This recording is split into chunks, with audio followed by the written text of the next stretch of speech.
Hi guys, this is Kristen Cephas, your tech educator here, where I bridge the gap between you and your technology. So it's a beautiful day in Pearland, Texas, and I'm definitely going to take advantage of it and do the video here, which today we're going to talk about password protection. So keeping your password strong and safe and secure so the hackers won't come in and take all your business and steal it and use it and do whatever they want to do with it. We know it's something that has been talked about for a long time. Do we create strong passwords? Most of us don't. Do some of us, take the proactive approach and get down to business of really creating those strong, hard to break passwords? Of course, and I applaud you for it. Kudos to you, because that way your stuff won't get hacked into. Well, it's a tedious job to create strong passwords. It's frustrating and annoying to have to think of all kinds of different combinations for your passwords, and nobody really wants to do it, but we have to, and you have to be proactive about it if you don't want people coming all up in your business. So here's a couple of tips that can help you along the way when creating a password. So you definitely don't want to use your spouse's names, commonly used phrases, your favorite sport, your favorite food, favorite anything, because guess what? You're probably going to share that on social media.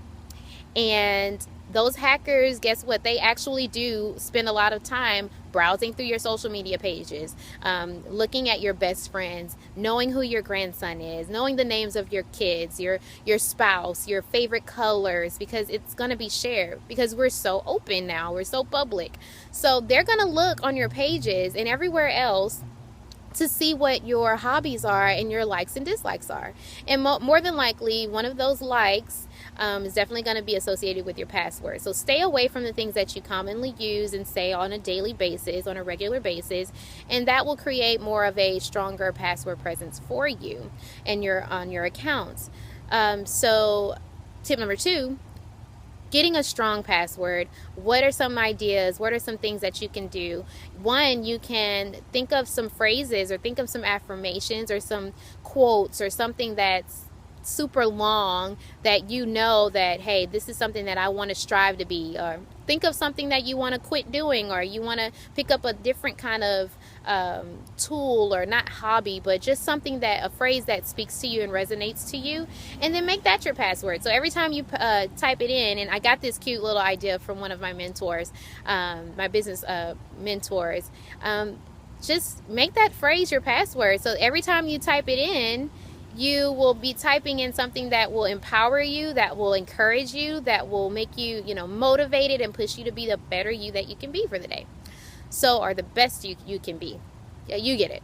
But do that. That can be a strong password. Also, I know that when the Copyright Office, the U.S. Copyright Office, they have a really strict way of creating passwords. And when I was getting things all set up in my account, I was frustrated and annoyed, quite frankly, that they wouldn't let me use some of the things that I wanted to use as passwords, because they're very strict on it. And at the end of the day, I appreciate it, because guess what? No, I do not remember that password. And this brings me into another tip. This is the last tip.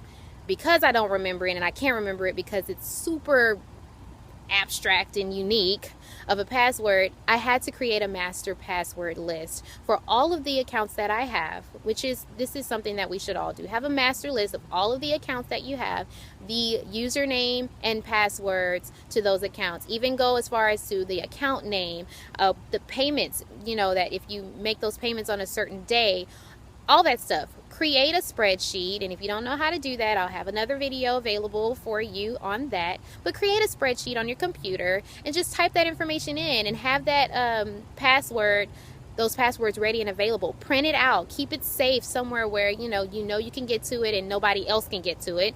I keep my stuff. We keep it locked up and safe. So I mean, that's something that you definitely want to do. Take the time, because I bet you haven't done this, and if you have, kudos to you. That's really good. Spread the word. But create that master list, and that way you will be able to have all your passwords accessible and ready for you and your spouse, or whoever's, accessing those accounts, they'll have it and they won't be asking you all the time for the password. That's about it. I'm so glad you tuned in. Please share this video. We need to keep our technology safe. I want to bridge the gap. I want to help you move forward. So like my Facebook page, Instagram, Pinterest, all that good stuff. I'm Kristen Cephas, you're a tech educator, and I'm bridging the gap between you and your technology. See you next time. Thanks, guys.